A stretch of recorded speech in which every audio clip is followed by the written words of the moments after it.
સમાચાર અરવલ્લીથી મળી રહ્યા છે, જ્યાં જિલ્લા એલસીબીએ ગરફોડ ચોરીનો ભેદ ઉકેલ્યો છે અને આંતરરાજ્ય ગેંગનો પણ પર્દાફાશ કર્યો છે. જિલ્લા એલસીબીએ ગરફોડ ચોરીનો ભેદ ઉકેલ્યો છે અને સાથે ચોરીનો ભેદ પણ ઉકેલી લેવામાં આવ્યો. આંતરરાજ્ય ગેંગના સાગરીતને ઝડપી પાડવામાં સફળતા મળી છે. એલસીબીએ આરોપીને રાજસ્થાનના ચિત્તોડગઢથી ઝડપી લીધો છે.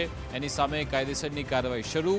ગુજરાત, મધ્યપ્રદેશ સહિત અન્ય રાજ્યોમાં પણ ચોરીને અંજામ આપવામાં આવ્યો હતો. ધનસુરા, માલપુર, મોડાસામાં થયેલી ચોરીનો ભેદ અંતે ઉકેલાયો છે. અને અમે નિંબાહેડા ગામ ચિત્તોડગઢ રાજસ્થાનથી પકડીને લાવ્યા છે. અમારી એલસીબીની ટીમ પીએસઆઈ તોમર અને એમની ટીમ આ કામગીરી કરેલી છે.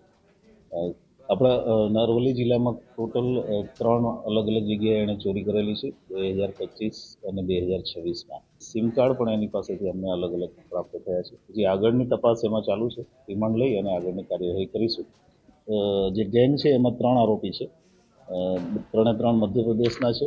જે અમે પકડીને લાવ્યા છીએ અભિષેક બછડા છે,